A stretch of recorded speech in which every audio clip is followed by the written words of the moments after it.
Hello YouTubers, Alaska Prepper here. Ladies and gentlemen, I'm pretty excited about showing you this new kitchen gadget that I got.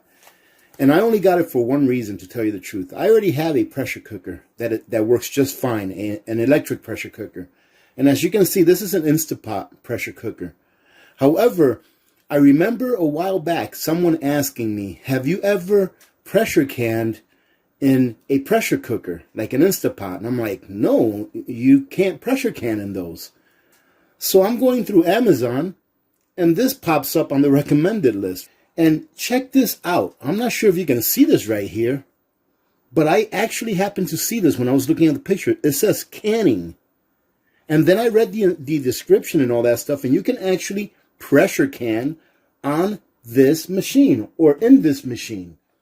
And I've already tried it, and it works. There's some pork that I pressure canned.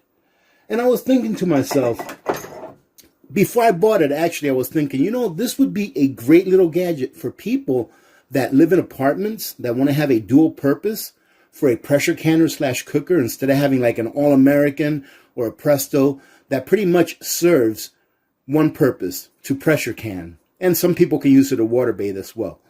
But they only serve one purpose. This right here, you can do micro batches with, and it works just fine, and it is very easy to use. It will pressure can up to 4 pints. I only did 3 because I only had enough meat to do 3 of them, but it pressure cans up to 4 pints. So for people that live in apartments that want to have a dual purpose pressure cooker / actual pressure canner that's electric, I think this is a great little gadget. And like I said, it's very simple to use, and the price point is about the same as a Presto. It's like $109, $119, something like that.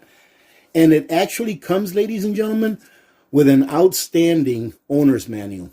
I read through this. It's very easy to follow the instructions on these, and it tells you exactly what you need to do step by step, from plugging it into the wall to closing it up and setting it up to pressure can.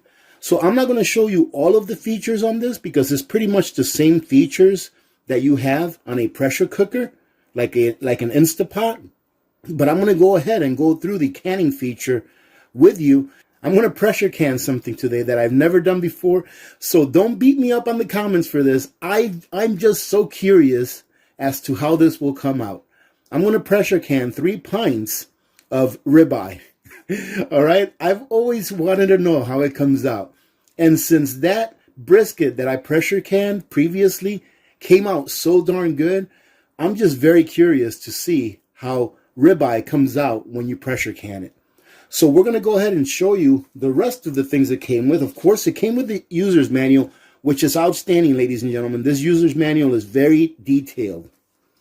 It also comes with a recipe book, and it comes with a quick start guide that I don't have right here right now, but the quick start guide is easy to just get started right quick. But if you're going to use it for pressure canning, make sure that you read that owner's manual. I do believe it starts on page 22 of the owner's manual to show you how to do it. And it's very simple. I'm going to go through it with you right here. But first, let me show you the rest of what it came with. It came with just a, garden variety measuring cup. It came with a little water collector from the steam, and you put this in the back, and I'll show you how to do that here in a second. It came with a couple of plastic utensils, and it came with some of these silicone grabbers. All right, it came with 2 of them, and also a rack for the bottom of it. All right. The inside is constructed with stainless steel. Let me go ahead and show you the inside. That's the inside. It's just got a stainless steel bowl. All right, so just like any other pressure cooker that you've seen before that's electric, like any other Instapot or anything like it. And I have to say, I've never owned an Instapot before, but the construction seems to be pretty sturdy. And I really do like that it comes with a nice silicone gasket as well.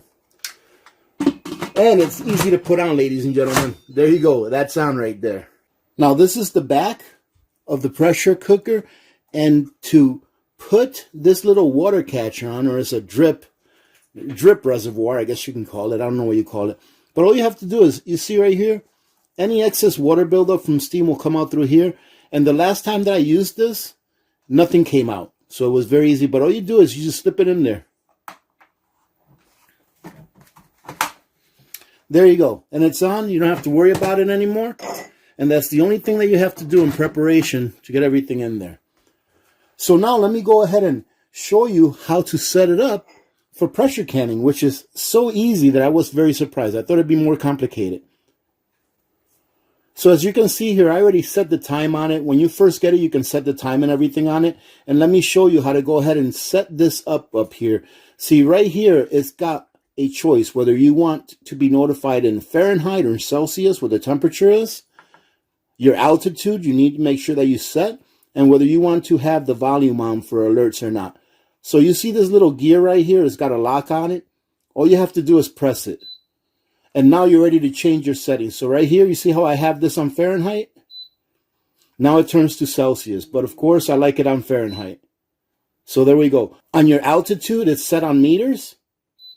But I went ahead and put it on feet. So I put it on 2,500 feet, which is about 1,000 more than where we're at here. I always like to go a little bit over. And as you can see, everything worked out just fine with me doing it like that. So let's go back to feet. Oh, you see, if you wait too long, it locks itself. So you just got to go unlock it again. Feet and meter. Now it's in feet. I've got it at 2,500 feet. If you want to change that, all you do is go ahead and turn your dial either clockwise to add or counterclockwise to subtract. And then if you go over here, you can either turn off your alerts or you can leave them on. And then once you've got all that done, all you got to do is lock it. Oh, I put it back on Celsius. Now, there you go. Now, all of your settings are saved. Okay, I forgot to show you one setting. I forgot to show you how to set the time. You have to unlock it as well. And just touch your time and set your time to whatever you want it to be. As you can see right here, it's 7:59 a.m. here. So I'm not going to change it. So there we go, ladies and gentlemen. That is all set. You set everything up here. The most important thing, in my opinion, is to make sure that you set your altitude right. In my opinion, ladies and gentlemen, all right, you do your own research and do what you want to do. I like to set my altitude higher than what I am because I like to pressure can at 15 pounds of pressure no matter where I'm at. It just gives me a warm and fuzzy inside that everything is going to get processed as best as possible. And as you can see, it'll turn off as well if you're not using it. So to turn it back on, all you do is that. Now, ladies and gentlemen, this is very, very simple. The instructions for getting your jars inside is just to put your jars in there with whatever product you're going to put in there. In this case, I'm going to go ahead and do a protein, so we're going to have a long process time. And all you need to do is add 3 cups of water. However, it does say that if the 3 cups of water does not reach at least 1/4 up your jar, to put enough water in there so that it'll reach at least 1/4 up your jar. But don't go over half. So don't put more water in there than half of your jar, but at least enough water to hit 1/4 of your jar. And after that, ladies and gentlemen, you're good to go. So let me go ahead and cut up my ribeye, put it in those 3 pints, and then we're going to go ahead and put it in there. I'm going to show you how much water we put in there. And one of the things that's nice, ladies and gentlemen, I'm not sure why this is. I think maybe it's because it's not aluminum and it's stainless steel. I didn't put any vinegar in here. I just put regular tap water in there, and the jars did not come out cloudy. All right, so watch this time. The jars will come out cloudy because I'm telling you they didn't. But when I did these jars, they did not come out cloudy at all. Like I said, I don't know if this is because this is stainless steel or not. So let me go ahead and prep up these 3 jars. I'm going to put some steak in them. Then we're going to go ahead and put them in there. And once they're done, we're going to crack one of them open to see what they taste like. Now, ladies and gentlemen, this is going to be the most expensive canning session that I've ever done. And, you know, I was looking at the package of this ribeye. This ribeye I bought about a year ago. And it was $10.99 a pound. The last time I went to Costco, here a few days ago, it was $16.99 a pound. Either $16.99 or $15.99. That's 50% more than what I paid for this same thing last year. So anyone that says, oh no, there's no inflation, it's all in your imagination, well, you probably don't go shopping. So I'm going to cut this up. I'm going to put all the fat in there as well, ladies and gentlemen, because this right here, that's $10.99 fat right there. Not at current prices. And this, ladies and gentlemen, this little pressure cooker here, I mean, go ahead and leave your comments and leave your opinion. But I just think that it's good for like apartment dwellers or people that live in small spaces that want to have a dual purpose for the things that they use instead of just having one purpose. So that's why I mainly wanted to go ahead and try it. And also because I've never really seen an electric pressure cooker that could also serve as a pressure canner. So Victor is going to be getting my old pressure cooker no, it's a pressure cooker, that one you can't can with. So he's going to be getting that one when he moves out. Because he asked me, he's like, don't you already have one? And I said, yeah, I have one, but it doesn't do any pressure canning. So he said, oh. And he said, what are you going to do with your old one? I said, well, I think you're going to take it with you when you move out. So that's going to him. All right, let me go ahead and stop talking. Let's get this done.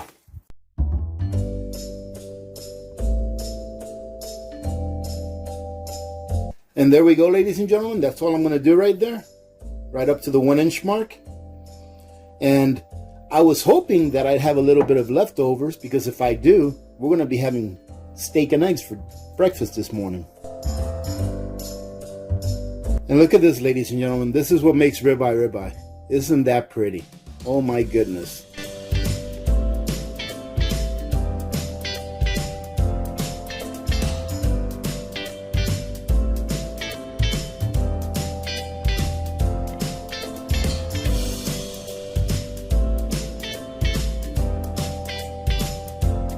All right, looks like we're going to be having some steak and eggs for breakfast. I am glad that didn't fit. So now I'm just going to put my little 1/4 teaspoon of canning salt. And then, ladies and gentlemen, we'll be back. I'm going to go ahead and get my lids ready and put my rings on. And then we're going to go ahead and put it in the pot. And then I'm going to show you how to start it and set it up for pressure canning. Very, very easy. You'll be amazed at how easy this is.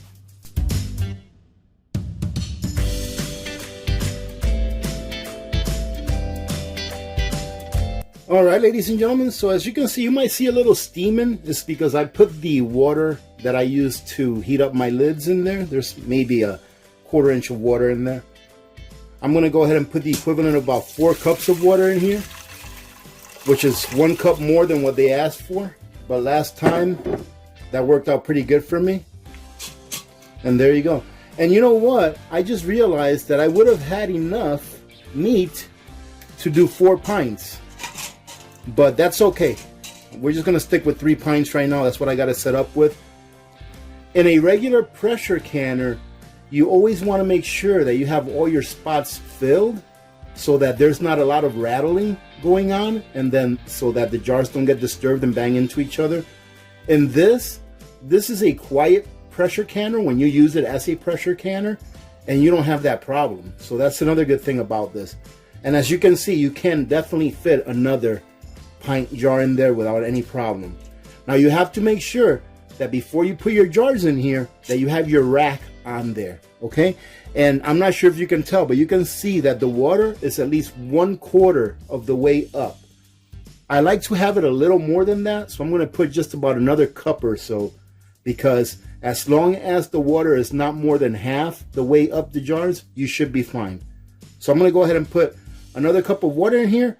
Then we're going to go back to the front and show you how to turn this on and set it up for pressure canning. All right, I'm going to put about another cup of water in there. And that's perfect. That's about 1/3 of the way up. And now, you probably won't be able to see this, but there's a little arrow right here, and it says close and open.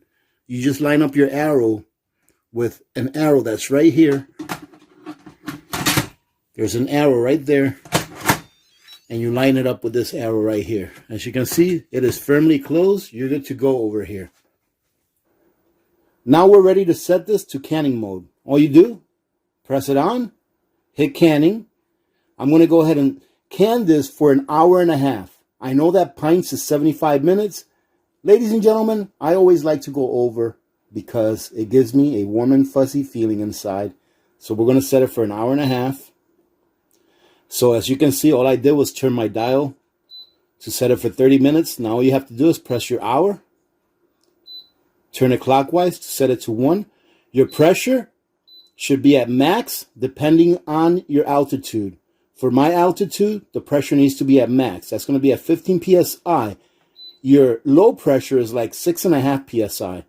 So I put my pressure on max, which automatically changes your temperature. Check this out.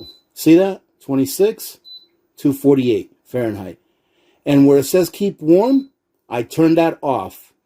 And venting, you can have natural venting, which is what you're looking at right there, the little circle with the line around across it. Or you can have it vent slowly, but I put it on natural venting. All right, so then now what we're going to do is we're going to start.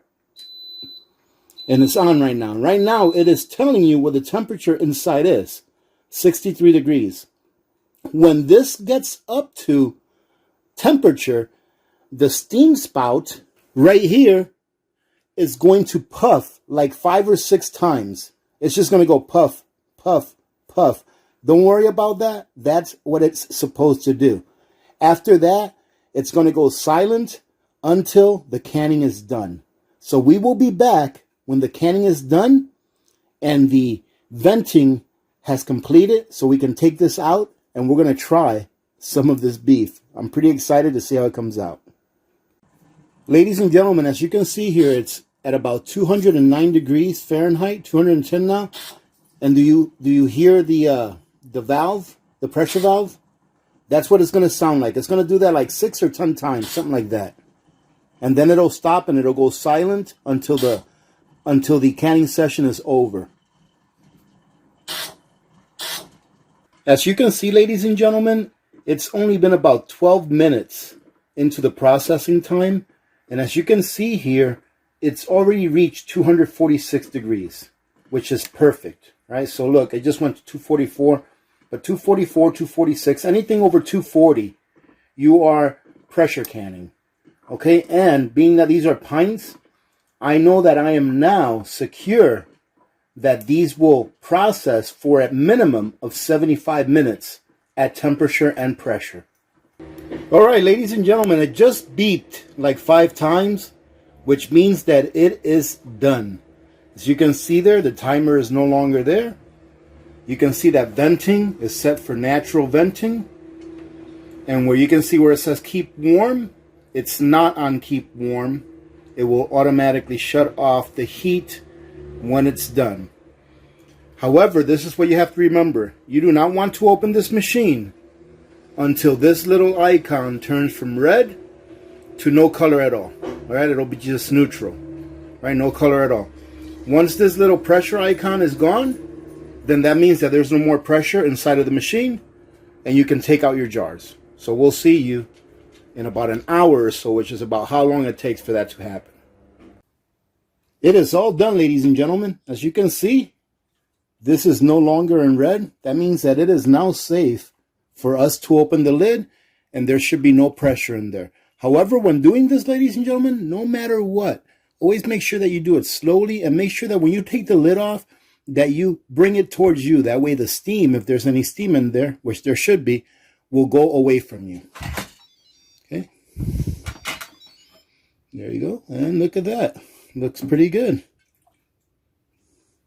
Let's go ahead and grab this. Let me go ahead and pull these off and put them right on this counter right here. And as you can see, ladies and gentlemen, they are still processing. You can see the bubbles still going up on them. So I'm probably going to wait about an hour or so, and then we're going to go ahead and open this one up.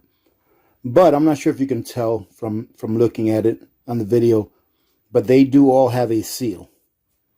All right, they do all have a seal. They're done processing.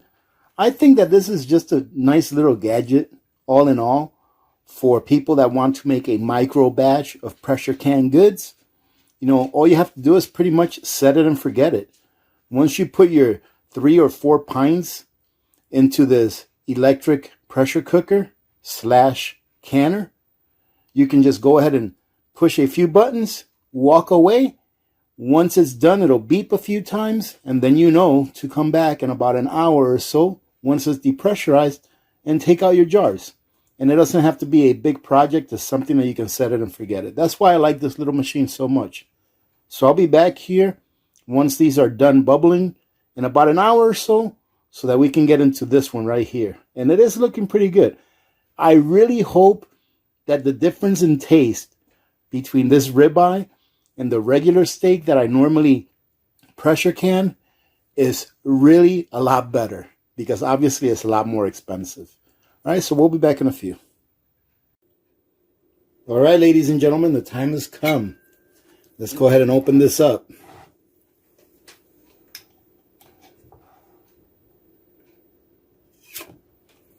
And it did have a nice seal. I hope you heard that.